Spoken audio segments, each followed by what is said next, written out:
Como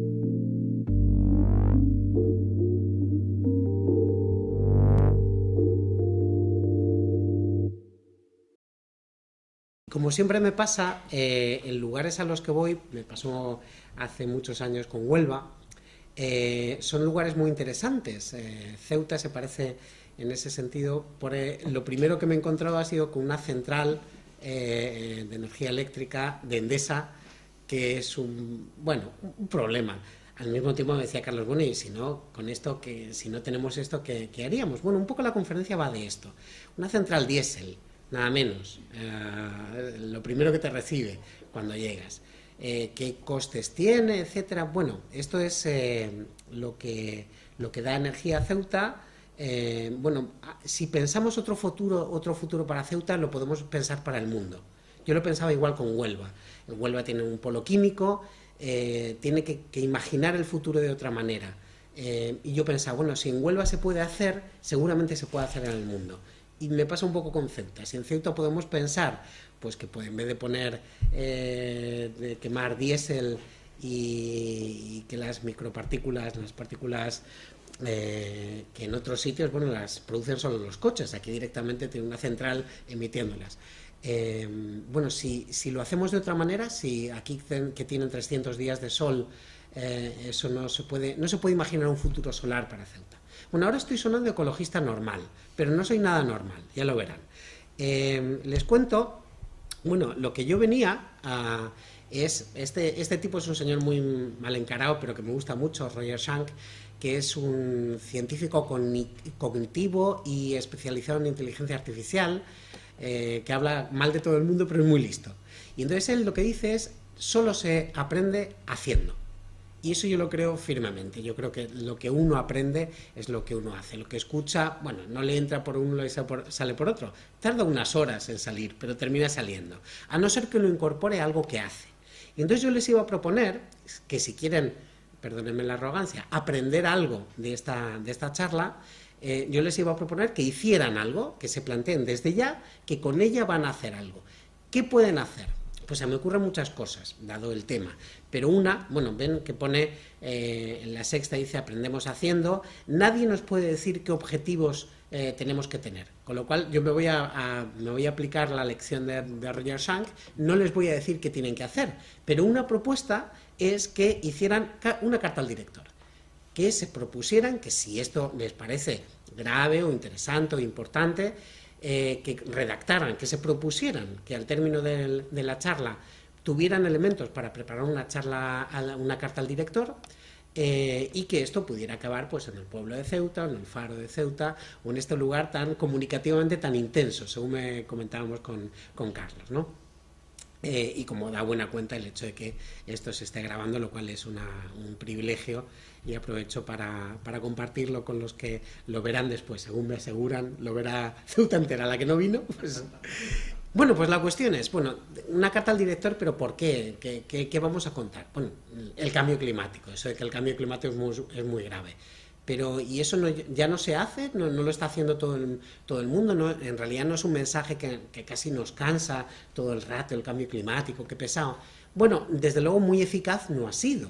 Y lo que me voy a plantear es por qué no es eficaz esto del mensaje, por qué en realidad nos cuesta mucho creer en el cambio climático, porque es muy fastidioso, y sobre todo cómo podemos modular ese mensaje para incorporar a todo el mundo, porque sí me importa, esto está claro, es el tipo de reto en el que como no vayamos todos juntos, no vamos a ningún lado. Cuando digo todos, digo aquellos a los que no les convence de primera mano el cambio climático. Típicamente, pues la izquierda ecologista, pues sí, pues militantemente sale y toca tambores, y literalmente, los de Greenpeace me van tocando tambores y estas cosas. A estos sí les convence, pero a los otros, que somos la gran mayoría, y ahora diré que incluso a mí noto que no asumo la gravedad del cambio climático y el cambio que implica, pues este tipo de mensaje pues no solo llega, se nos queda un poco en un gueto comunicativo.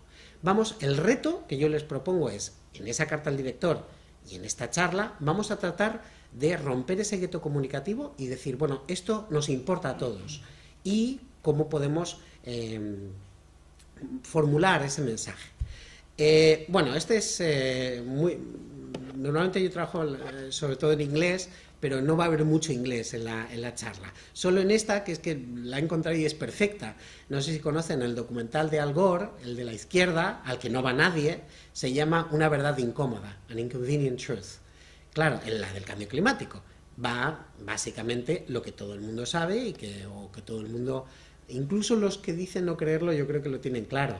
Pues si metemos CO2 a la atmósfera, inevitablemente, y eso tiene un efecto invernadero, es decir, atrapa la energía solar que normalmente iría al espacio, pues es como ponerle mantas y otras mantas y otras mantas a un señor. Ese señor al final tiene calor. Pues eso es la Tierra, es lo que le pasa a la Tierra. No es muy complicado. Aunque hay, bueno, debates complicadísimos de gente que en realidad lo que le pasa es que es incómoda, ya lo dice Al Gore, es una verdad incómoda lo del cambio climático, nos obligaría a hacer muchas cosas, con la central diésel, con los coches de Ceuta, que es el lugar probablemente, ¿cómo era? Era el lugar con más coches per cápita, Dios mío, pero si no hay ciudad para ellos y que no tienen la M30, ¿cómo puede ser? Bueno, pues...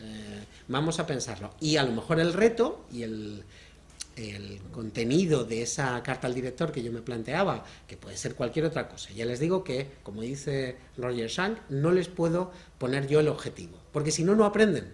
Si no, esto no les sirve de nada. Pónganse ustedes el objetivo, pero yo me plantearía, Ceuta, la primera ciudad sin coches de combustión interna del mundo, por ejemplo. Y además se puede, porque aquí... vamos, por mucho que le den, no agotan la batería. No hay manera de agotar la batería por mucho que vayan del campus al campo exterior y vuelta y dale y vuelta, 400 kilómetros cuesta hacerlos en Ceuta, ¿no? Bueno, pues no sé, se podría plantear como un futuro en positivo. Y esta realmente es quizá el gran mensaje de la charla. No funciona nada o tiende a funcionar muy mal en comunicación pública, aquello que se basa en decir qué malo eres, qué mal va, ten cuidado, aunque sea totalmente verdad, no hay ningún problema, claro que yo me creo todo eso, pero lo que hace el ecologismo científico que bebe de la ciencia y que se transforma en movimiento político es básicamente decir qué horror, qué horror, qué horror, amenaza, amenaza, amenaza. ¿Y qué hacemos nosotros? Pues movemos la cabeza y tratamos de no mirar, porque la vida es muy complicada. Si la vida es muy complicada y nos viene encima el cambio climático, pues tendemos a no querer verlo. Y entonces nos vamos al otro cine, a lo que nos cuentan al otro lado, que es el de la derecha, ¿no? El de la mentira reconfortante.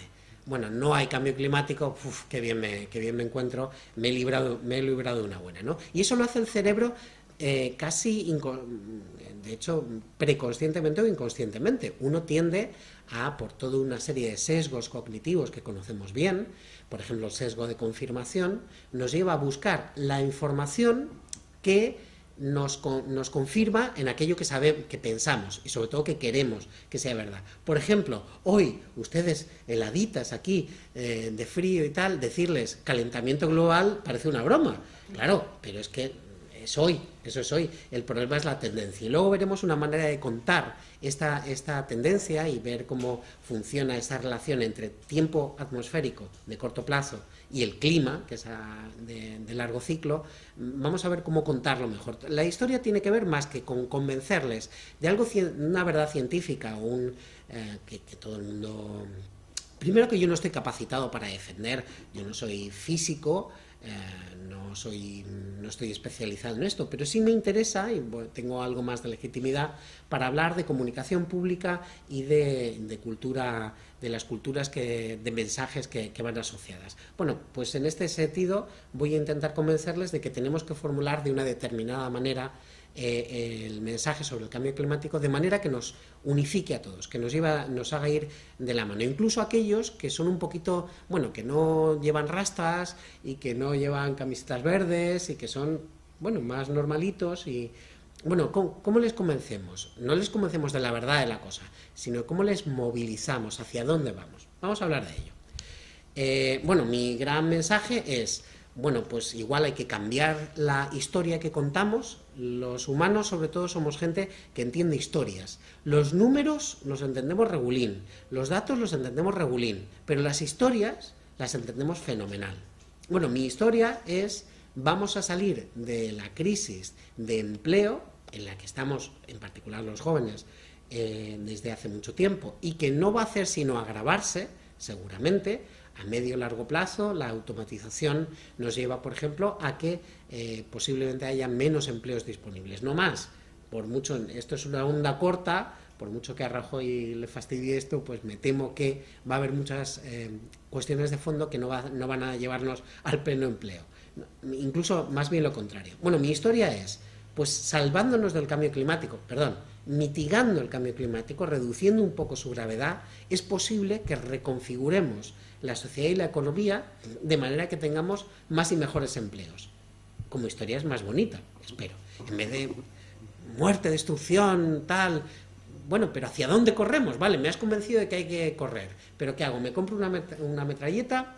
No, vamos a poner más cara la gasolina, de manera que Ceuta pase a ser, pero mucho, vamos a poner muy cara la gasolina, de tal manera que los que tienen un coche de gasolina piensan, pues igual va a haber que irse pensando pasar a la motocicleta eléctrica o a la bici eléctrica o algo. En Ceuta desde luego tendría mucho más sentido, pero sobre todo vamos a ver qué tipo de trabajos, de empleos se pueden generar por esta otra vía, ¿no?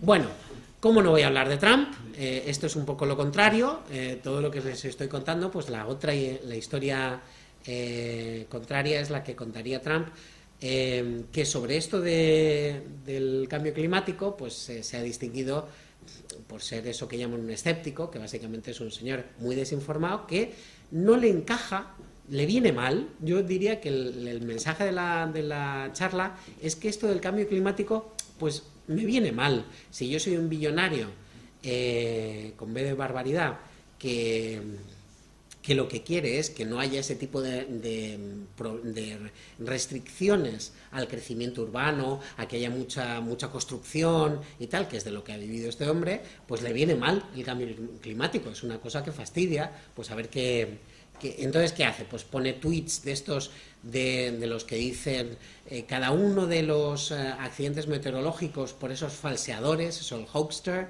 eso lo que quiere es justificar impuestos más altos. Para eso ni se lo creen ellos, dice este.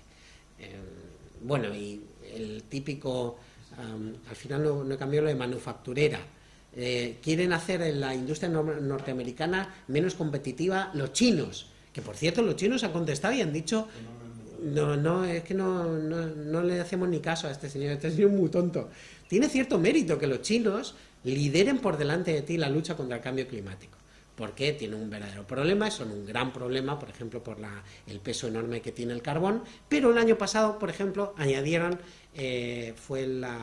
los más megavatios de energía solar en el planeta, pues lo añadió China. Y China cuando se pone una cosa, la verdad es que impresiona. Entonces, lo que van a hacer es que van a ser líderes en energías renovables. Los chinos, sorpréndanse, evidentemente no lo van a ser los americanos.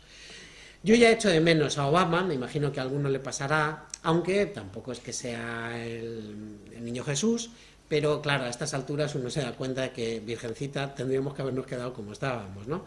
A mí me da la sensación, y estas son imágenes relacionadas con el cambio climático, el famoso Acuerdo de París en la anterior, porque a mí me parece que lo que ha pasado es que es como si hubiéramos puesto a un niño a conducir el mundo.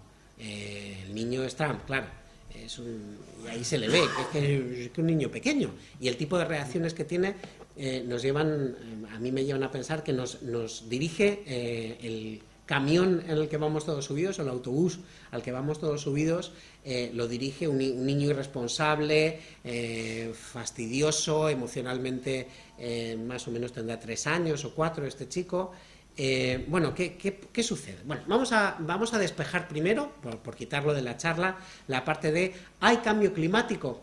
Existe, eso a estas alturas yo creo que tiene relativamente poco sentido planteárselo, pero el sentido que tiene es psicológico. Vuelvo a decir, es que me viene mal, por lo tanto no me lo creo, o por lo tanto busco aquellas fuentes de información, ni siquiera información, seguramente aquellos mensajes que me dicen que no hay cambio climático, porque me viene mal.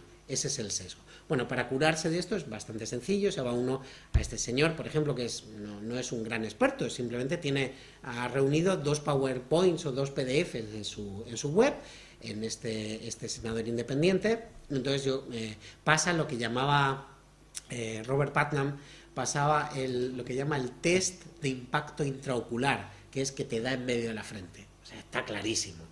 Tú miras cuánto CO2 hay en la atmósfera, y entonces eso es datos que a partir de las microburbujitas que se quedan atrapadas en el hielo, cuánto ha ido variando, pues desde 800.000 años, hace 800.000 años, y uno va viendo que aquello va variando, y resulta que en los últimos años, pues aquello va flechado para arriba. ¿Y quién medía en menos 800 años? ¿Quién lo medía? Claro, hacia menos 800.000 años. Y eso tiene uno... ¿Quién medía el CO2 entonces? Pues desde luego los dinosaurios... Bueno, no había dinosaurios. Los megaterios no estaban poniendo eso. ¿Qué hacemos para saber qué contenido, para estimar, no saber, estimar más o menos cuál es el contenido de CO2 en la atmósfera en un momento dado? Por ejemplo, podemos hacer extraer un cilindro de hielo fósil, un hielo que lleva ahí 800.000 años, y miramos a ver qué hay dentro del hielo, porque cuando se formó, entre los cristales de hielo quedan atrapados un cierto contenido en gas, y entonces ahí hay una muestra de la atmósfera que, como se ha ido apilando hielo encima, no se ha tocado. Entonces tenemos ahí ese registro fósil. ¿Cuánto CO2 hay? Pues esto. Y entonces podemos medir cuánto CO2 hay. Ahora hay más que nunca. Como ven, esto está en la misma escala, y de hecho ya hemos pasado. El contenido de CO2 ha ido incrementando más o menos en tres partes cada año, va acelerado. Entonces lo que vemos es que cada vez hay más CO2. Esto ya son registros históricos medidos con normal, no con el hielo. ¿Y eso qué tiene que ver con la temperatura? Pues como ven la correlación, ahí lo que se ve es cada una de esas líneas azules y rojas son la temperatura, la roja, el dióxido de carbono, la azul, y como ven van pegaditas. Un poquito después lo que vemos es que después de que haya un incremento de dióxido de carbono, inmediatamente hay un incremento en temperatura. La correlación es casi perfecta, con un cierto lag, con un cierto desplazamiento, porque tarda un poquito el sistema en ponerse a calentarse, pero lo que me importa que vean es ¿qué podemos esperar a partir de aquí? Que cuanto más CO2 haya, más temperatura hay. Por lo que les decía antes, el CO2 es como ponerle una manta al planeta. Pues si cada año le ponemos una manta, primero ligerita, luego otra, pues cuando lleva 50 mantas ligeritas, aquello es peor que una manta pesada. Pues eso es lo que estamos haciendo con la atmósfera. Y claro, pues eso ha pasado, que estos son los 10 años más cálidos registrados, y van 2014, 2015 y me temo que 2016. Y los anteriores no eran 1960, 1890, no, están todos pegados, 2010, 2013, 2005, 2009, en blanco y en botella, estamos calentando el planeta. Realmente hace falta querer mirar hacia otro lado. Cuidado, este 1,5 grados no significa que esa sea la temperatura normal. Ahora veremos que tiene que ver como cuando uno pasea a un perro, pues el perro se va yendo a un lado, se va yendo a otro, pero más o menos te acompaña. La tendencia es hacia dónde va el señor, el dueño del perro. El perro puede estar en un momento dado, puede estar más frío o más caliente, el perro es la temperatura. Pero al final, si el señor va a casa, el perro va a casa. Y aquí es el perro, el señor, el dueño del perro, es la tendencia de incremento de temperatura. Estamos en un niño, el fenómeno del niño que ustedes conocen en el Océano Pacífico, hay un montón de subfenómenos implicados, pero básicamente consiste, pues esto que está pasando en Perú, las grandes inundaciones, etcétera. Pues este fenómeno cíclico estamos en uno especialmente fuerte, pero aunque no fuera así, seguirían siendo los años más cálidos de la historia. Eso sin niño. Claro que el niño, la interacción entre calentamiento climático y el niño y el fenómeno del niño es brutal. Eso sí que es jugar a los dados. Esto es quizá el gran mensaje, que a lo que estamos jugando es con algo muy peligroso, y esto como darle una pistola a un niño. Dice, ala, vamos a ver si nos cargamos el planeta, el clima estable que nos ha permitido tener una civilización razonablemente válida, ¿no? Que se puede más o menos sostener, porque sabes que, bueno, no vas a quedarte sin cosechas en 10 años. Pues esa estabilidad la estamos poniendo en juego irresponsablemente. Y esto es como decir, imagínense, bueno, y si no es verdad, bueno, pues esto es como si metiéramos una bala, cogemos el revólver, le damos la vuelta y dice, igual no me mata. Bueno, pero igual sí. Es decir, el riesgo es tan serio que me asombra a aquellos que tienen que estar en absoluta convicción de que no hay cambio climático para poder arriesgar su vida y sobre todo la vida de sus hijos, de sus nietos, de sus sobrinos, con esa ligereza, ¿no? Yo mismo no puedo decir con absoluta certeza, hay cambio climático, lo crea el hombre, es prácticamente seguro, pero prácticamente, es como decían aquello de la teoría de la evolución, hace cada vez sus posibilidades de que sea refutada, o las posibilidades de que sea refutada en su integridad, se aproximan a cero. Eso es lo que podemos decir. La posibilidad de que el cambio climático se esté dando y es fundamentalmente antropogénico, lo está generando la civilización industrial, bueno, las posibilidades de que esto no sea verdad se aproximan mucho a cero. Yo digo eso, los negacionistas, sin embargo, dicen es absolutamente seguro y no hay ningún problema. Y yo lo visualizo como si metiéramos ese revólver, quizá con más balas, y dice, bueno, igual no te mueres, igual tus hijos van a tener un futuro. Ahora mismo, tal como vamos, eso que se llama el escenario tal como vamos, business as usual, tal como vamos, nuestros hijos seguramente ya no tendrían un espacio de civilización estable. Y ahora veremos cómo transformar ese mensaje, que de eso va la charla, acuérdense, cómo transformar ese mensaje para que no sea qué horror, sino que podamos incorporar a aquellos a los que les importan sus hijos y sus nietos, que digo yo que serán casi todos, la mayoría de los que los tienen. Algunos a lo mejor no les quieren mucho, pero tampoco tanto, ¿no? Bueno, estamos jugando a los dados con el clima y ese es el mensaje. Y encima, además, van a pasar otras cosas a la vez. Pues se van a automatizar muchísimas cosas, la inteligencia artificial es otro de los factores que van a cambiar esto. Cuando digo esto, digo la civilización estable que conocemos en los últimos decenios, y en particular desde lo que llamamos el estado del bienestar, desde la Segunda Guerra Mundial. Bueno, pues todo esto va a cambiar. Vamos a ver si conseguimos que cambie un poquito para mejor.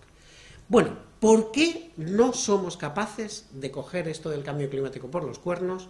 O más bien, porque la mayoría de nosotros tendemos a no querer verlo. No querer verlo en un sentido de sesgo cognitivo. No veo la información que lo confirma y en cambio veo cualquier informacioncita que parece ponerlo en duda. Por ejemplo, que hoy haga frío en Ceuta.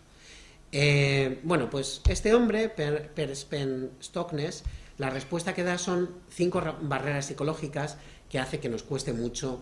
De verdad, no hay que culpar a los que no lo ven porque de verdad no es sencillo.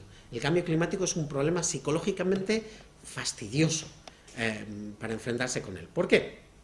Porque nos cuesta mucho ver las cosas a distancia. Aquello que experimentamos en primera persona es más sencillo de entender. Pues si uno le dicen tiene reuma y le hablan de reuma, lo entiende inmediatamente, pero si no lo tiene, le cuesta más. Y si encima las cosas suceden en países del tercer mundo o en países ecuatoriales, todo eso nos cuesta mucho más verlo, porque aquí todavía no hemos sentido los impactos que ya se empiezan a notar en algunos de estos países. Típicamente, pues, no sé si conocen esto de las Maldivas, pues es que se van a quedar sin país, ¿no? Pero bueno, es que está muy lejos las Maldivas, ¿no? Luego encima, el mensaje constante del ecologismo en particular es vamos al desastre y así vamos. Desde que yo leo cosas sobre esto, leí hace muchos años la revista Integral y todo el rato era quedan 10 años para el fin del mundo, básicamente. En realidad estaba bien pensado, es cierto que había una bomba de población, etcétera, pero frente a esos mensajes tan negativos uno tiende a apagar el micrófono. Uno no puede escuchar estas cosas y luego salir a la calle y tener que llevar a los niños al colegio. Es que no puede, es que no se puede manejar. Hay una disonancia que tiene que gestionar y lo normal es que uno la gestione hacia su vida cotidiana, de la cual no forma parte el cambio climático de una manera directa. Entonces, lo normal es que podamos denegarlo o negarnos, de alguna manera, vivir como si no pasara.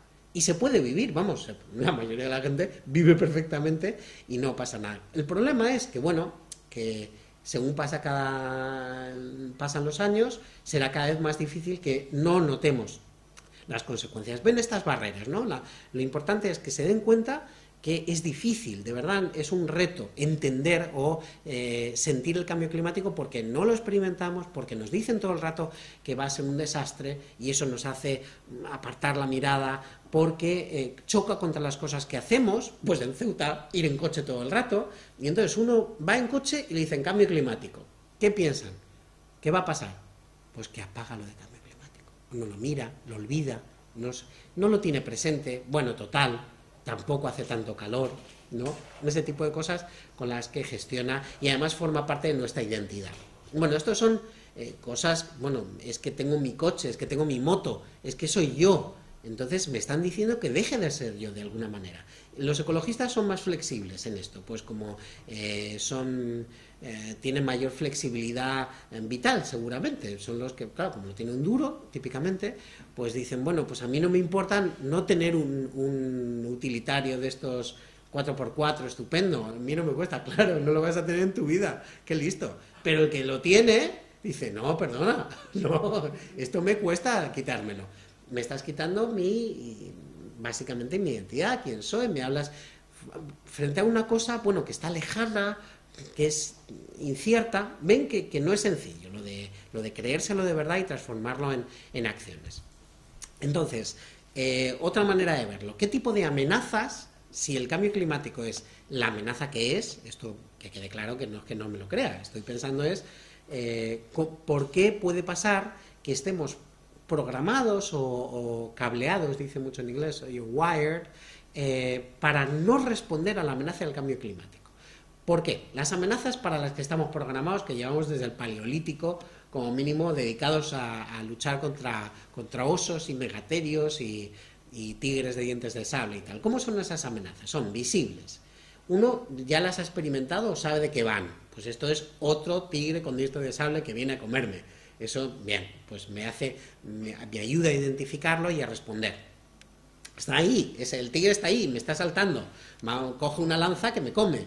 Todo esto, como se dan cuenta que eso no nos cuesta enfrentarnos. Esas amenazas, pues nos resultan fáciles de entender porque además sus causas son simples. Pues viene un tigre a comerme, no hay más que pensar. Tigre a comer. Y típicamente, además, las causa otro elemento, otra cosa. Si es un hombre, de otra tribu, si es una mujer, si es una persona, es de otra tribu. Típicamente hemos aprendido a verlo como otro tipo de ser vivo, es otro. Un otro me ataca de una manera fácilmente identificable y me va a hacer un daño, claro. El tigre con dientes de sable me va a comer. Ahora, ¿ven? Este es el prototipo de amenaza al que respondemos bien. Pues el cambio climático, bueno, y por ejemplo, si lo traducimos a tiempos actuales, yo diría que esto es el equivalente. Esto es una amenaza directa de un otro, me temo, de un otro. Una amenaza con causas simples, que me va a hacer daño y sé cómo me va a hacer daño. ¿Se dan cuenta? Y a esto, madre mía, cómo respondemos. Incluso políticamente. La amenaza, gran parte de lo que está pasando en el mundo hoy, con el mundo del Brexit y Trump, etcétera, tiene mucho que ver con cómo respondemos a estas amenazas mucho más directas, causas simples, etcétera. El cambio climático es justo lo contrario, es invisible, nunca ha pasado, sucede, bueno, pasará en 10 años, 20 años, 30 años, es el resultado de muchas causas y encima complejas. Lo causamos todos. No es otro que viene por mí, sino que yo mismo soy. Y además el impacto es, no sé, pues no sé. Sé que va a pasar algo, pero no sé qué es, de qué está hecho eso. ¿Cómo respondo ya a esa amenaza? Ténganle piedad a la gente que le dice, yo eso del cambio climático no me lo creo. Y piensen, si fuera un tigre con dientes de sable, lo entenderías, pero justo es lo contrario. A ver cómo ayudamos a que entienda que la amenaza existe, que es así de grave, etcétera, sabiendo que estas son las dificultades. Se dan cuenta de, podría dejar aquí la charla, este es el gran argumento, es, pues a partir de ahí tenemos que repensar los mensajes, etcétera. Pero como me han traído de muy lejos y han venido hasta aquí, pues yo les cuento más cosas y luego ya veremos. Luego, ¿cómo se traduce esto en prioridades políticas? El gran problema que tenemos es cómo traducir el largo plazo al corto plazo de la política. La política es, si ya estábamos hablando antes, inmediatamente nos ha salido la desconfianza que tenemos hacia lo político. De acuerdo, los españoles nos distinguimos por esa desconfianza, pero es el único modo que tenemos para regularnos, para construir un mundo común. Mal, seguramente, pero... ¿Y qué hace el político? El político lee en la población sus prioridades, sus intereses, de qué es lo que le importa, de qué picojea. Bueno, pues vamos a ver si el cambio climático está entre nuestros intereses. Entonces, por hacerme más internacional, cogí una encuesta que incluía las visiones de los niños y de los jóvenes en Gran Bretaña. Y entonces seleccioné qué es lo que decían los jóvenes y decían los 10 problemas más graves. Sigan conmigo, coste de la vida, si quieren lo podrían vivir aquí en Ceuta o en cualquier otro sitio, estamos igual en todas partes. Coste de la vida, vivienda asequible, el paro. En Ceuta y en España es el primer problema más grave para todos es el paro, en especial entre los jóvenes. Pero bueno, cambiando mutatis mutandi, creo que se dicen los finos, cambiando un poco las prioridades, son las mismas. Y yo no veo el cambio climático. Que no, pero en España igual. En España me parece que está por debajo del 3% en el mejor de los casos y dentro de los problemas medioambientales, ¿no? Entonces, a ver, los políticos podemos esperar muchas cosas de ellos, pero que sean especialmente... que tengan una mirada hacia el futuro y tal, es un poco justo lo contrario, ¿no? No, pues si nosotros no les estamos mandando señales como ciudadanos de que esto es lo que nos importa, ¿cómo van ellos a hacer el tipo de transformaciones radicales? Bastante hacen, ¿saben lo que le digo? Bastante hacen, por el Acuerdo de París, etcétera. Bueno, se reúnen, hacen acuerdos, luego no hacen mucho, pero realmente es que tienen muy poca demanda ciudadana al respecto. Y esto hay que asumirlo, ¿no? Bueno, esto es otra manera de volver a contar barreras psicológicas, esto que Gifford lo llama los 7 dragones de la inacción. No les voy a repasar porque son muchísimos, son 7 tipos de dragones, de causas de inacción. Es un poco otra manera de contar lo de las barreras, pero incluyendo las psicológicas, pero también las emocionales. Por ejemplo, una cosa que es una barrera, estará por aquí, ¿no? El sesgo de optimismo, bueno, tampoco va a ir tan mal, alguien nos salvará, nos salvará o un poder sobrehumano o, en su defecto, la tecnología. ¿Por qué? Porque no queremos enfrentarnos al problema, entonces, pues nos tranquiliza mucho y hay que entenderlo, que dicen, bueno, pues vendrá algún tipo de energía absolutamente limpia, eso nos lo llevan diciendo, por cierto, desde hace 40 años, que va a ser dentro de 10. Yo siempre he comprado el Muy Interesante y desde que leo el Muy Interesante me han dicho que la energía limpia y abundante estaba a la vuelta de la esquina, en 10 años. 10 años después eran otros 10 años y no llegamos, ¿no? Bueno, nos van a tecnosalvar. Otra cosa que nos pasa, pues tomamos muchas referencias de nuestros vecinos, de los que son como nosotros. Si no se mueven ellos, ¿yo por qué me voy a mover?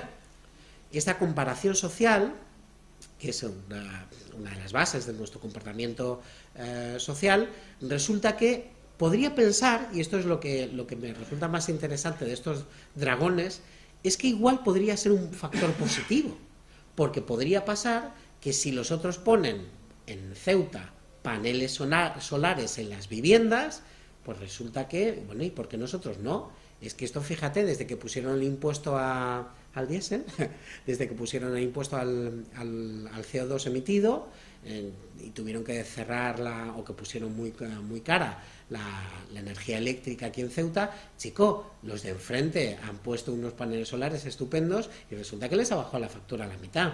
Esa comparación social que nos lleva a la inacción ahora también se puede utilizar para la acción. vamos a ser inteligentes, pero partiendo de que entendemos bien qué es lo que nos bloquea, qué es lo que nos hace más difícil movernos hacia donde deberíamos. Hay, como ven, muchísimos dragones, precioso el gráfico que he cogido, no me digan que no, pero básicamente este a mí me parece muy importante, la inercia básica de nuestros comportamientos. Tendemos a reproducir lo que hemos hecho porque es muy difícil cambiar, porque hemos aprendido a vivir de determinada manera. Esto es como decirle a un señor que hace cocido y lentejas y tal, dice, no, a partir de ahora tienes que hacer one to main. Pues tendría que aprender, tendría que saber dónde se compra eso, habría que hacer, son muchas cosas y precisamente los hábitos cotidianos son los más complicados para cambiar. Bueno, muchísimas barreras, muchísimos dragones de estos que hice, los pueden buscar, y porque quiero ir a otro elemento que es, bueno, esto de la paradoja de Jevons es una cosa es un poco triste, créanme, da un poco de pena. A ver, la cuestión es que a veces hay innovaciones que permiten ahorrar electricidad, recursos, puede ser agua, puede ser cualquier cosa, pero por ejemplo puede ser electricidad y cojamos el ejemplo de la energía eléctrica dedicada a la iluminación. Y entonces yo tengo la imagen, que la tendrán ustedes también, de esas casas de norteamericanos que en Navidades las llenan de guirnalditas de luces. Bueno, pues ¿qué ha pasado desde que hay LED? Que ahora llenan la casa de luces. Antes eran guirnaldas, ahora son mantas. Siguen gastando lo mismo. ¿Se dan cuenta? Podrían gastar mucho menos. Lo que sucede es, como cuesta menos por unidad, pues gasto más. Esa es la paradoja de Jevons. Esto viene de qué es lo que pasó cuando las máquinas de vapor se hicieron más eficientes, que como eran más eficientes se podían utilizar para más cosas y entonces se gastaba más carbón, no menos. En agregado, cada una de las máquinas era más eficiente, pero en conjunto pues podían utilizarla para muchas más cosas, ¿no? Que antes era básicamente para bombear agua de las minas, pues pasó a ser pues para trenes, para tal. ¿Por qué? Porque eran más eficientes. Se gastaba más carbón porque era más eficiente. Por eso es una paradoja y es un poco fastidioso. Es decir, la eficiencia energética no es la única, no es una vía demasiado prometedora por sí sola para resolver o para enfrentarnos a este problema. Bueno, se han dado cuenta que hay muchos otros dragones, en ellos no me he querido meter, porque quiero llegar a la parte de cuál es el verdadero problema. El problema es que no basta con tener razón. Y con esto nos pasa mucho en el mundo del ecologismo y del cambio climático y tal. Es como si nos bastara con tener razón. Y yo creo que la cosa está tan mal que no basta. Igual tengo razón, pero tengo que ganar. ¿Y qué significa ganar? Conseguir que me acompañen en la transformación. Y si para eso tengo que venir a Ceuta, y para eso tengo que irme a donde sea, cuenten conmigo. Es tan grave que realmente no me basta con estar en mi casa y ser muy feliz y muy coherente, o incluso, qué sé yo, poner mis panelitos solares. No, es que la cosa está tan mal que tenemos que conseguir ganar a todo el mundo. Por eso les decía, hagamos cartas al director, lo que haga falta, se dan cuenta. Hay que transformar. Y el problema, yo les quiero cambiar lo que creo que es una especie de, no sé cómo decirlo, de atolladero, que nos hace sentir bien, pero que no es productivo, que es creer que el problema es convencer a los negacionistas o escépticos, etc. Yo sinceramente creo que no. Creo que realmente a muchos de ellos no hay manera de convencerlos, porque no les ibas a convencer, por muchos de esos dragones que hay por en medio, y por otro, bueno, pues no siempre has tenido que convencer a todo el mundo para cambiar las cosas. Pues seguramente cuando, qué sé yo, cuando uno quiso que hubiera pensiones, pues no esperó que todo el mundo estuviera, lo que hizo fue movilizarse, transformar y crear el estado del bienestar, muchas veces en lucha con otros, ¿sí? Entonces el problema no es convencerles a ellos, yo creo que el problema es convencernos a nosotros, de la gravedad del problema, de lo profundo que es.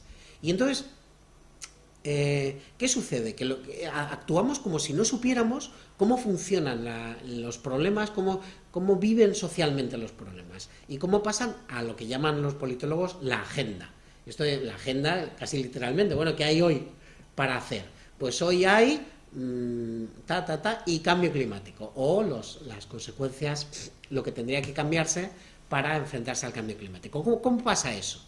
Entonces yo digo con Brancusi, digo esto de lo difícil es ponerse en disposición de hacer las cosas, no hacerlas. Por eso, cuando ven a tanta gente que habla de cambio climático, como yo, pero no hace nada, ni siquiera una cartita al director, es que es muy difícil ponerse en disposición de hacer las cosas. Vamos a pensar, por ejemplo, cómo funciona la opinión pública y por qué me parece un lugar en el que se puede impulsar mucho este tema, ¿no? Con esto cojo a George Marshall, que tiene un libro de esos que es estupendo, pero que no se conoce porque el tema no está ahogado, que es Ni siquiera pienses sobre ello, sobre el cambio climático. Y fíjense, el subtítulo es ¿por qué nuestros cerebros están cableados para ignorar el cambio climático? Hay como unos cuantos autores de los que yo naturalmente cojo estas ideas, ¿no? ¿Y qué nos dice? Nos dice lo siguiente, que los hechos no bastan. En el debate del cambio climático, típicamente, no, usted no se ha mirado la gráfica de temperatura, y el otro no le convence eso. Bueno, pues aprendamos que con los hechos no vale. ¿Qué necesitamos? ¿Expertos que nos avalen? Pues a veces los expertos resulta que nos generan rechazo. Ya está listo que todo lo sabe. No nos gustan, sobre todo cuando nos dicen cosas que nos fastidian. ¿Y qué tenemos que hacer? Tenemos que contar una historia. ¿Qué historia? Pues que hasta ahora hemos vivido en un mundo que íbamos llenando, pero que básicamente estaba vacío. El mundo estaba vacío, uno iba por el mundo y pues había continentes vacíos y lo fue llenando la humanidad despacito, tardó unos miles de años en llenar la cosa, pero ya lo hemos llenado, ya está, estamos en un mundo lleno. Tenemos que aprender a vivir en un mundo lleno. ¿Qué significa vivir en un mundo lleno? Pues por ejemplo, que en vez de construir casas, tenemos que rehabilitar casas. La historia tiene sentido, ¿no? Pues esa es la historia que yo quiero contar. Además, lo voy a contar con las casas y la rehabilitación y los empleos que podemos generar.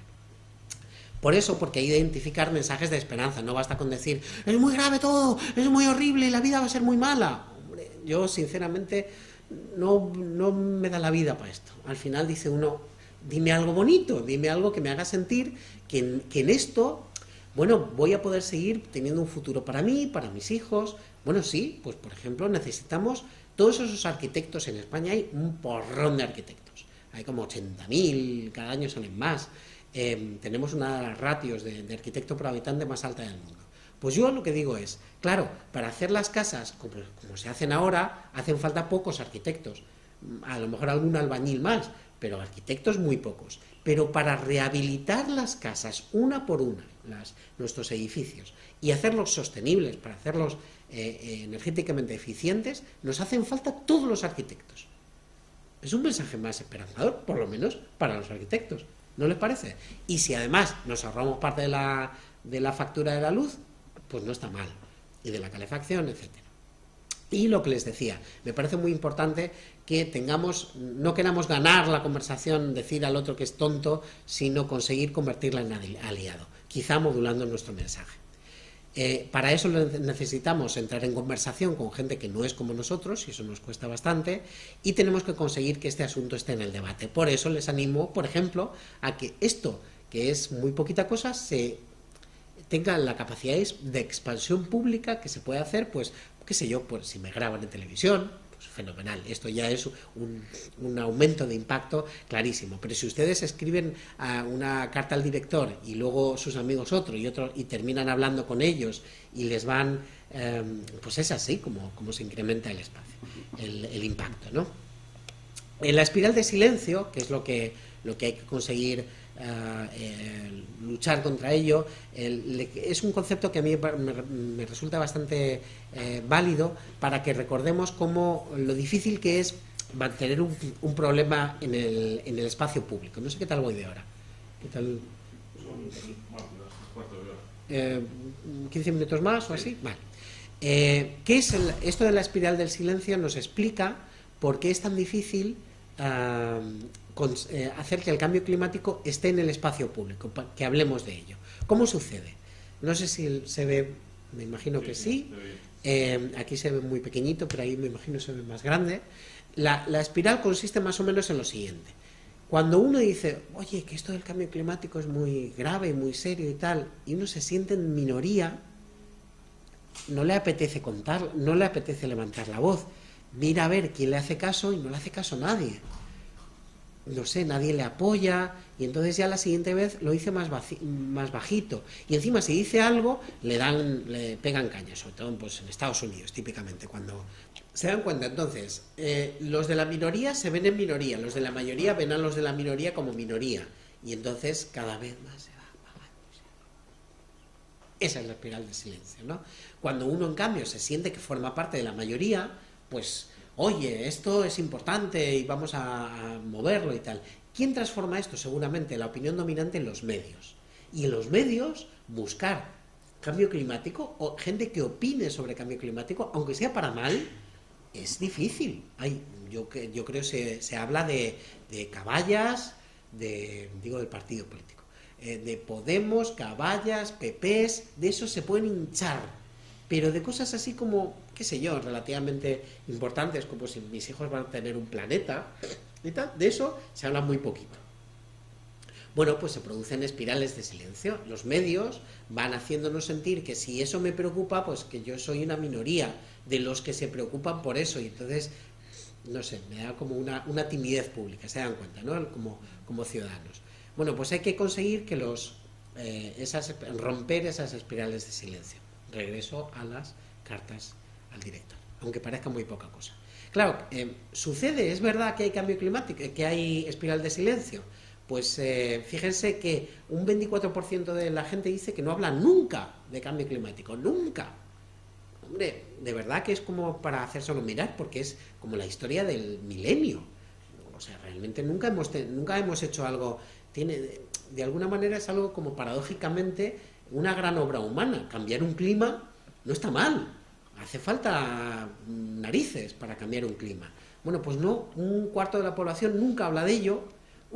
Una vez al año o menos, un 11%, una vez al año, varias veces al año, pero poquitas, y entonces no está seguro, me encanta, eso no habla nunca tampoco, una vez al menos a la semana un 5%. ¿Ven la espiral de silencio? Y seguramente estos, ¿con quién hablan? Con los que son como ellos.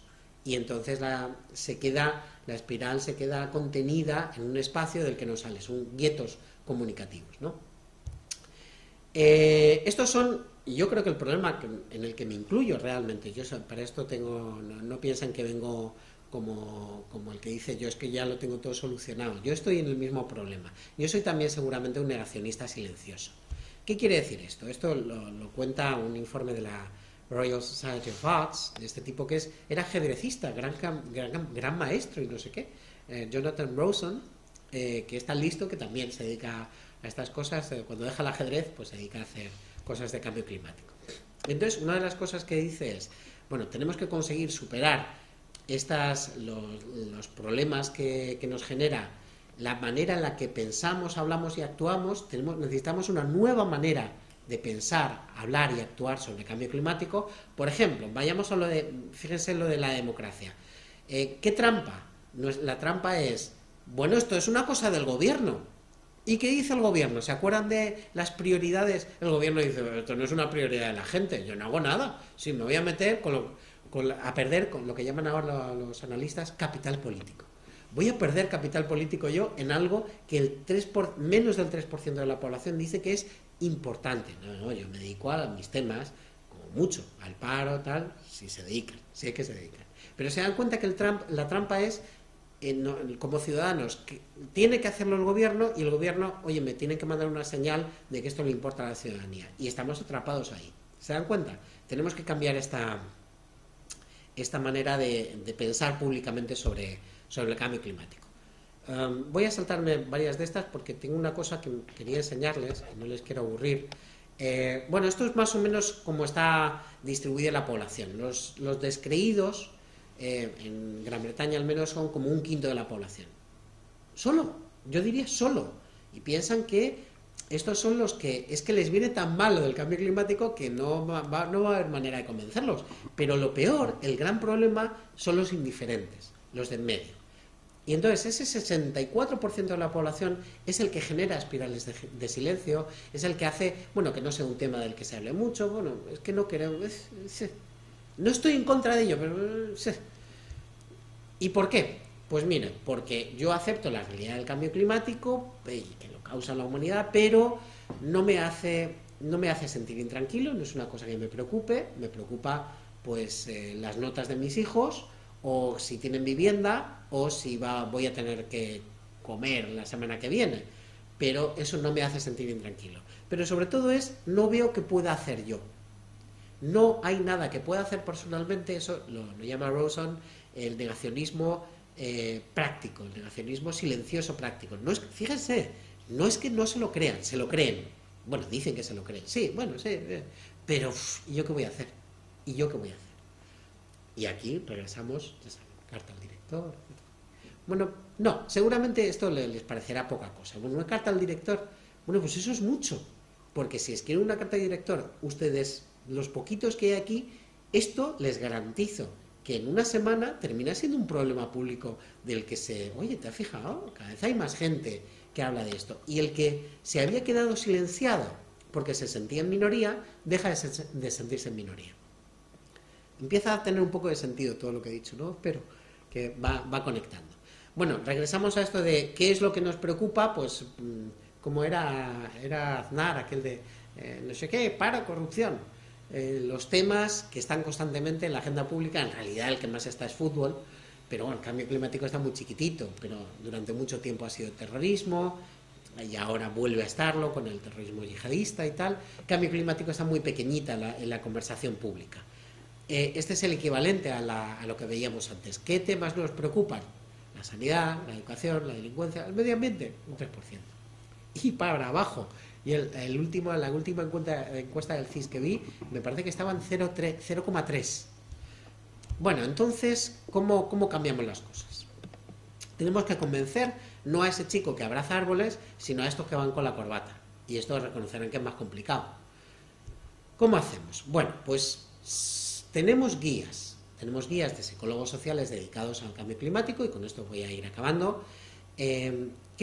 ¿Cómo lo tenemos que hacer? No podemos hablar de los números, como si el problema fuera de números. No, es un problema de qué es lo que me importa. ¿A ti te importa que tu hijo pueda tener un espacio en el que ser feliz? Ya no te digo tener un trabajo, sino existir. ¿Eso te importa? A ver quién te dice que no. De pronto, frente a lo de, a ver, es que fíjate que tu hijo va a vivir en un planeta con 500 partes por millón de CO2 y tal. Esto te ha dejado de escuchar hace mucho tiempo. ¿Qué dices? Yo no soy un científico, yo no me dedico a estas cosas. No, perdona, por lo que nos dicen los científicos, y yo no soy un científico, pero les creo, vamos, les escucho.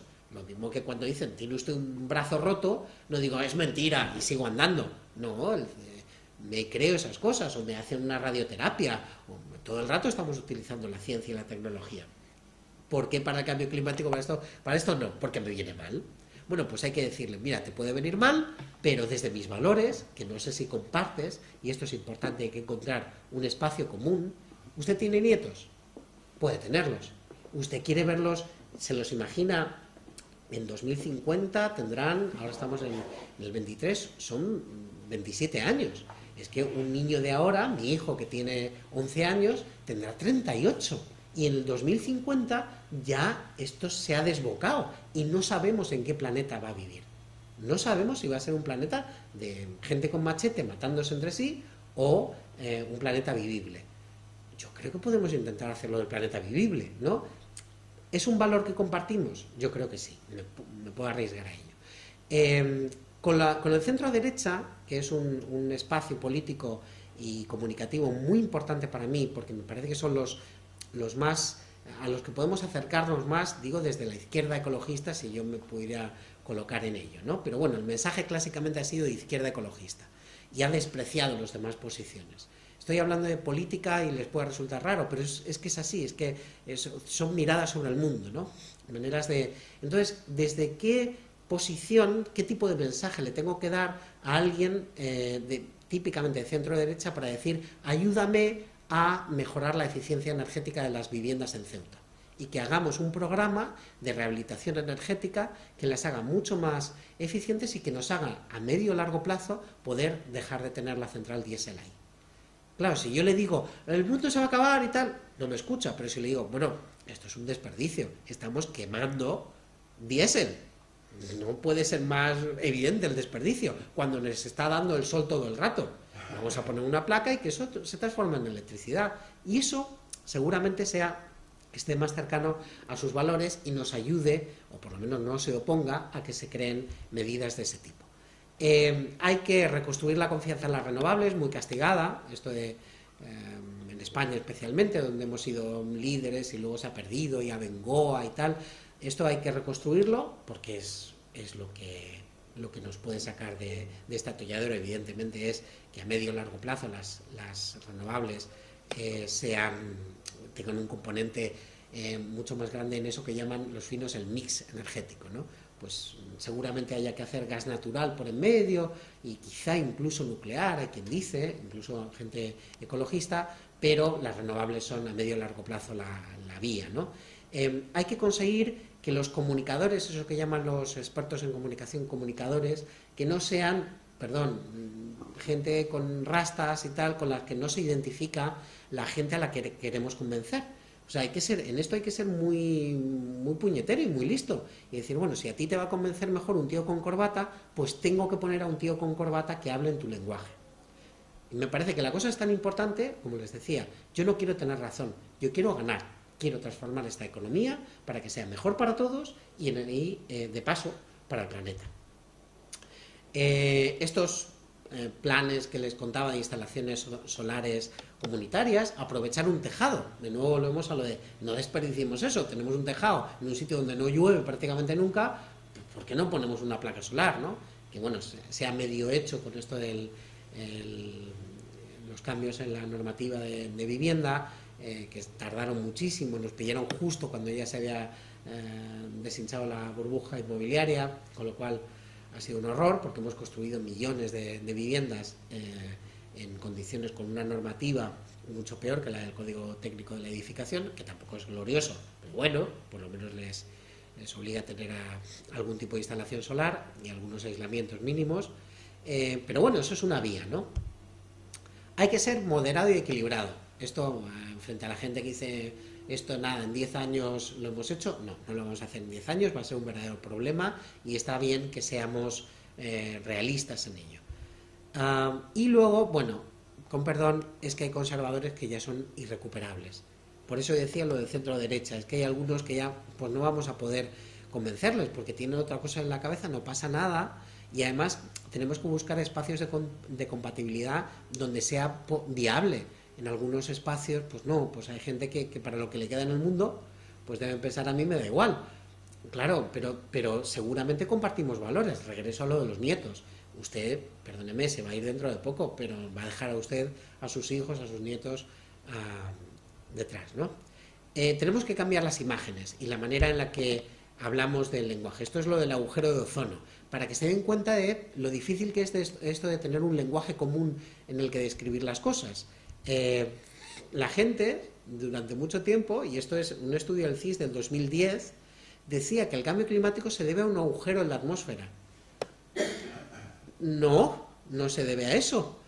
¿Qué hacemos? Es decir, el 60% de los españoles tiene una vaga idea de que el cambio climático tiene algo que ver con el agujero de ozono o algo, o qué. Bueno, vamos a esperar a que se hagan climatólogos para convencerles de que tenemos que cambiar la manera en que tratamos las renovables. Yo creo que no.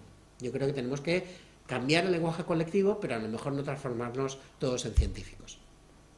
Para ello, conviene que utilicemos modelos simplificados. Esto, especialmente para los comunicadores, hablo para los que nos están grabando, es muy importante que nos ayuden a entender lo que, es una cosa bastante complicada, utilizando maneras de representarlo más sencillas. Por ejemplo, esto que les contaba en las mantas. El CO2, cuando uno dice, bueno, pero ¿y esto cómo funciona? Pues esto funciona con que cada vez que emites más gases de efecto invernadero es como si le estuvieras poniendo una mantita al planeta.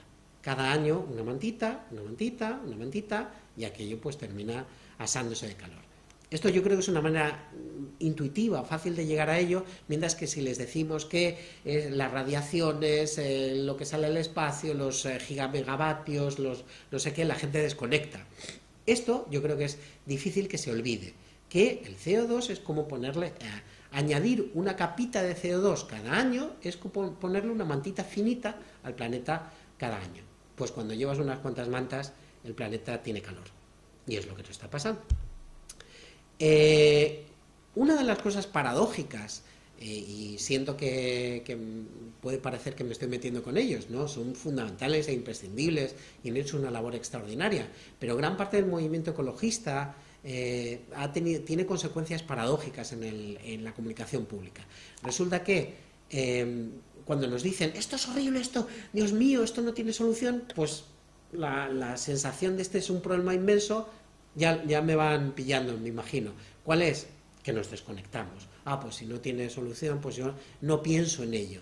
No es que me lo crea, es que no llego a creérmelo porque no me llega. ¿Se dan cuenta, no? Entonces hay que tener cuidado con cómo proponemos soluciones creíbles o que pueden ser operativas, ¿no?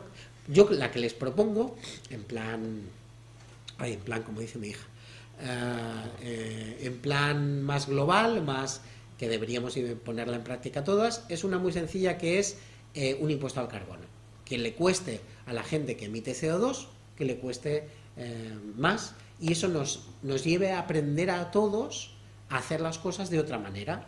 Por ejemplo, usted tiene un híbrido, o mejor todavía, un vehículo eléctrico, y ella tiene un diésel. Y entonces yo le pongo el diésel más caro, con un impuesto, todo el CO2 que emite se lo grabo, y el dinero que recaudo se lo reparto a ustedes dos. Claro, a usted, vaya, no le compensa, porque está pagando la cosa más cara, le dan un poquito más de vuelta, pero no le compensa. En cambio a usted le viene fenomenal, yo no estoy emitiendo y me dan una parte alícuota de lo que se recauda. Pues esto es un impuesto de fee and dividend, que es lo que recaudemos lo repartimos como sociedad de manera equitativa. El que quiera gastar mucho, quiero decir, emitir mucho CO2, fenomenal, nos está subvencionando en los que no. La lógica económica hace que inmediatamente empiece a pensar la gente, ¿cómo hago para no pagar? ¿Cómo hago para recibir y no pagar? Con lo cual, el siguiente coche que usted se va a comprar, ¿cuál va a ser? Un eléctrico. ¿A que sí? Seguramente no vaya a comprar un coche, porque pensará, bueno, en Ceuta me hace falta. Yo lo que tengo que hacer es hacer que haya autobuses eléctricos cada minuto, de tal manera que yo me subo y me bajo, como en Curitiba, en Brasil, autobuses de piso bajo casi abiertos, me subo, me llevan a donde tenga que ir y vuelvo, y jamás vuelvo a coger un coche. Entonces, a ella le vería bien lo del impuesto repartido, pero a ustedes que ya le viene fenomenal. ¿Se dan cuenta cómo el tipo de soluciones que un impuesto al carbono, cuyos ingresos se reparten equitativamente, cambia la lógica de las cosas? Bueno, espero haber enmarcado, este es el concepto comunicativo importante, lo he puesto en un marco que espero que les haya convencido. Este es el contenido en carbono. Habría que poner pues muy caro la antracita, más barato el gas natural porque tiene menos contenido en carbono, pero mucho más barato todavía aquello que no emite CO2.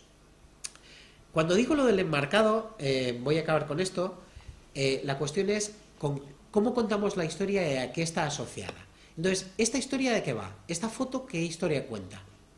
Cuenta una foto de pobreza, ¿verdad? Esto es pues una barriada marginal en algún sitio, seguramente América Latina, África. Pues no, la historia que ahora cuenta es una historia de desigualdad. Se dan cuenta que cuando elegimos el marco de la historia misma cambia, perdón. ¿Sí? Entonces, esta historia era sobre pobreza, esta historia es sobre desigualdad, que no es lo mismo, ni tiene las mismas consecuencias. ¿De qué va esta historia? Esta historia va de religión, ¿verdad? Anda, madre mía. Esto es una sinagoga recuperada al nazismo. Te preguntas la historia y lo que ha cambiado es el marco con el que dejamos cosas fuera y cosas dentro. Tenemos que ser muy cuidadosos con el marco. y les quería proponer un ejercicio que es, a ver, ¿qué imagen ponemos aquí cuyo marco, cuyas asociaciones, cuyas conexiones me lleven a pensar que el cambio climático me afecta a mí y a los míos? ¿Qué imagen ponemos? Fernando, ¿qué? Pues quizás una imagen de un niño con la cara ilusionada, de algo. Bien. No sé. Estaríamos trabajando bien en el sentido de valores compartidos, nos importan los niños, el futuro, etcétera. Bueno, pues no, resulta que somos ecologistas, así que ¿qué ponemos? Un oso polar. ¿Me afecta a mí y a los míos? No, afecta a los osos polares. ¿Se dan cuenta el marco que han elegido, el zoom que han hecho el ecologismo con la mejor intención, por Dios? Y desde luego que me importa lo que le pasa a ese oso polar, pero me importa menos de lo que le pasa a mi hijo, claramente. ¿Sí? Entonces, escojamos bien los marcos con los que transmitimos los mensajes relativos al cambio climático. Bueno, quería un marco o una manera de contar esto de la diferencia entre clima y tiempo, por si acaso alguno le dice, pues esto, pues hoy hace mucho frío, tú eres de los que habla del cambio climático, tratando de reducirte a espiral de silencio, ¿verdad? Te dice, pues tú, mucho cambio climático, pues ahí hace un frío que pela. ¿Cómo te explicas tú eso? Entonces les contaba que eso es como decir, no sabemos hacia dónde va a ir el perro. Sí lo sabemos. Ese es Neil deGrasse, un extraordinario comunicador científico norteamericano, en un vídeo estupendo que tiene. Y entonces, fíjense, el perro no sabemos dónde va a estar. Puede que esté a la izquierda o a la derecha, pero si miramos la tendencia, el perro va ¿dónde va el dueño? Termina yendo donde va el dueño. Aquí el perro... el tiempo sigue al clima, que es la tendencia climática que ya veíamos antes, que era nada menos que esta.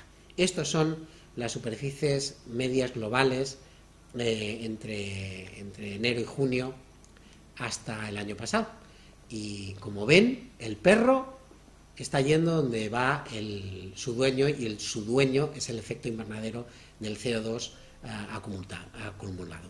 Sí, pasa eso del test intraocular que les decía, les golpea en los ojos, está claro, ¿no? Ya estamos por encima de un grado de lo que se medía en la última parte del siglo XIX.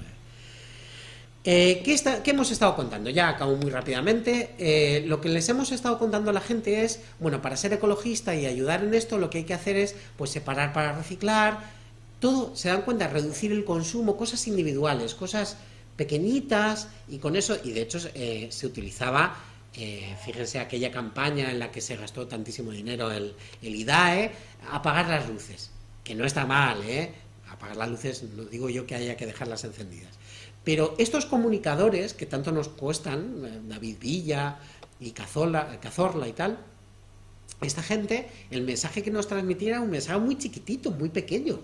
Apaga las luces. ¿Por qué no los utilizamos para hacer que emitan mensajes verdaderamente transformadores? Por ejemplo, pues sale David Villa o sale Iniesta, por ejemplo, yo creo que sería un extraordinario comunicador en este sentido, porque se le ve un tío razonable, sensato, modesto, y entonces dice, yo en mi casa, pues se saben cómo habla Iniesta, ¿no?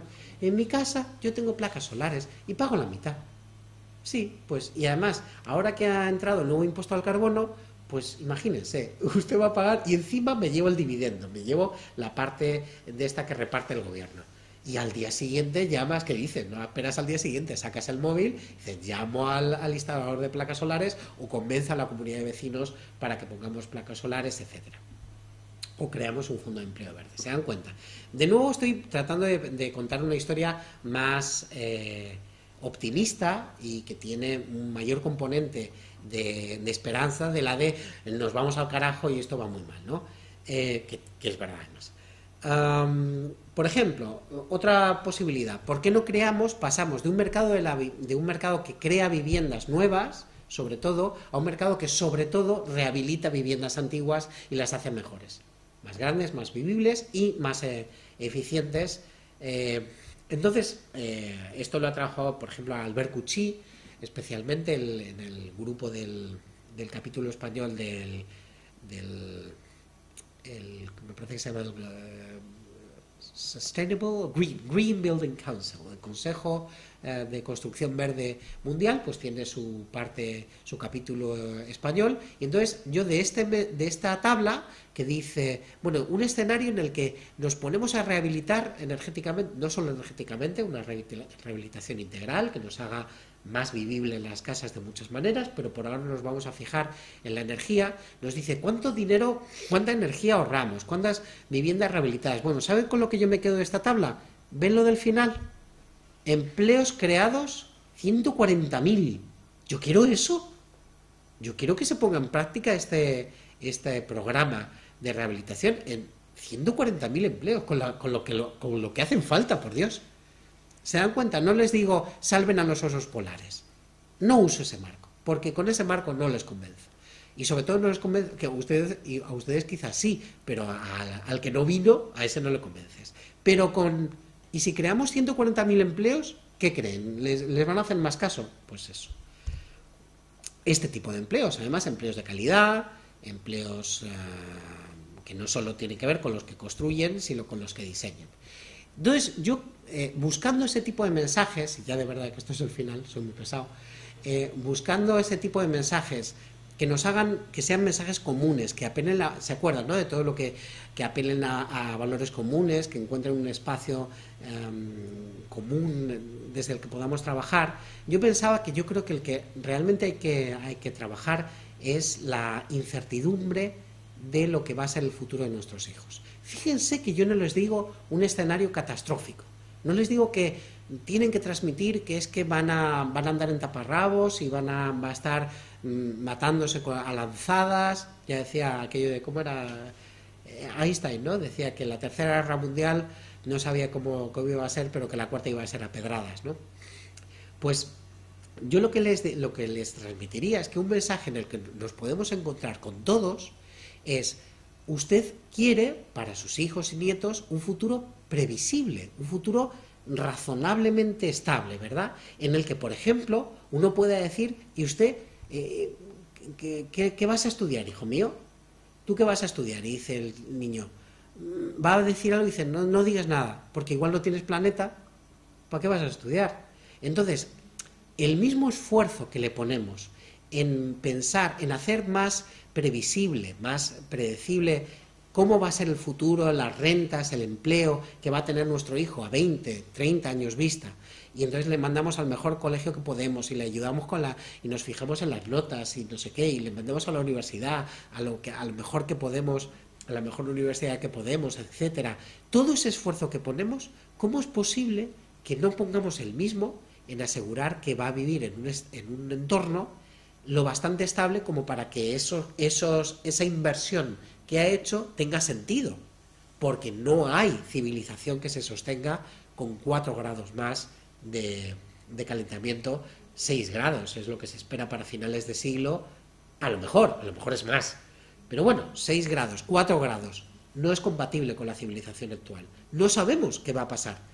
Entonces, ese no saber a mí me lleva a pensar que ahí nos podemos encontrar en no querer ese nivel de incertidumbre para las siguientes generaciones. Espero que estén de acuerdo. Yo trabajaría desde ese mensaje y yo qué sé, por ejemplo, plantearía cómo podemos cambiar distintos ámbitos. Pues un ámbito en el que ustedes pueden pensar que no es demasiado importante, porque hemos estado hablando todo el rato de viviendas y de coches, ¿no? Que son los clásicos que nos vienen a la mente, pues son los coches, porque el tubo de escape se ve que sale ahí, hollín, sale el horror ese, ¿no? Bueno, pues resulta que uno de los sectores que tienen mayor impacto en emisiones de efecto invernadero, por ejemplo, de metano, en el caso de la ganadería, etcétera, es el sector agroalimentario.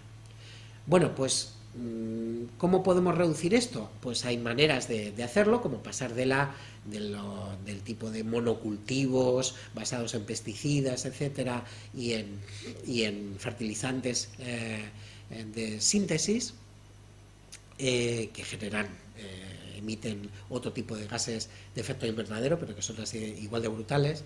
Pues podemos pasar a entornos en los que se emplearía más gente, que tienen más que ver con la agroecología, con la permacultura, que se basan más en la diversidad, la mejor integración con los ecosistemas son mucho más resistentes. De nuevo, lo que estoy pensando es, no señalemos nunca un problema sin aportar al menos un principio de solución, un principio de que podemos hacer algo y esto puede ser un espacio en el que tus hijos, tus nietos, tengan un futuro razonable.